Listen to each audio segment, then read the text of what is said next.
is Father Ken Lau, and welcome to the new episode of Living with the Saints series. In this episode, I will be talking about Saint Vincent Ferrer.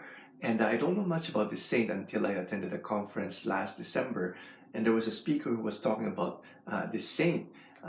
This saint who would, before Mass, he would pray for the Father's heart, and then would give a very powerful and inspiring homily that would ignite the faith of the people, and then he would pray over people for healing, and a lot of people will get healed. That's why I said, okay, I'm very curious and I want to know more about this saint. So this saint was born on January 23, 1350 in Valencia, Spain, and at the age of 18 joined the Dominican order in his hometown.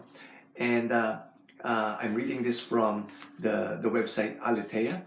And he was also known as a miracle worker, and also in the same category of Saint Rita of Cassia, Saint Philomena, and Saint Jude Thaddeus. These great saints are known as intercessors for difficult cases. Okay, and there were 873 miracles attributed to him. Also, 70 people were delivered from demonic possession, and he raised 28 people from the dead. Imagine that. And he himself also experienced a miracle. He was at one point was very sick and about to die. And October 3, 1398, that day, Saints Dominic and Francis appeared to him. They knelt, prayed at his bedside. Then the Lord appeared. He stretched out his hand and touched Saint Vincent. At the touch of the divine hand, Saint Vincent Ferrer's health was restored, and having received a divine mission, he went forth to preach. Okay, so in art, you would see Saint Vincent Ferrer often depicted with angels' wings, holding a trumpet. A reason behind that, there's a trumpet because when he preached, his voice could reach 3 miles away, and it was a miracle.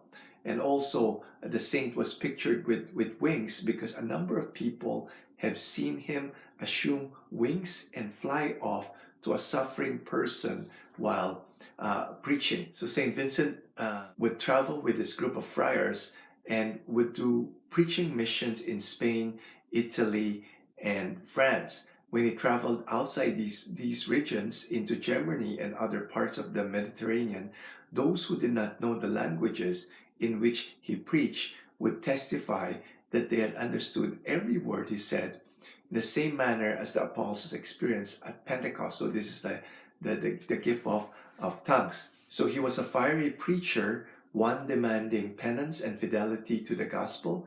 He spent much of his life as an itinerant preacher, traveling from town to town, evangelizing and hearing confessions. Okay, he died on April 5, 1419, at the age of 62, and April 5 is also his feast day. And his remains is in Vannes Cathedral in Brittany, France.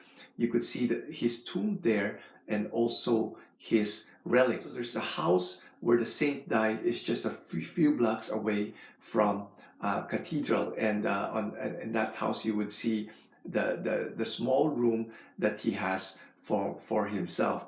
Saint Vincent Ferrer is a patron saint of builders, not because he's a carpenter, but he's very good in building up and strengthening the church through his preaching, missionary work, teachings, confession, and also very good in giving advice to people. Okay, so I hope you have a devotion to Saint Vincent Ferrer. God bless. Be a living saint.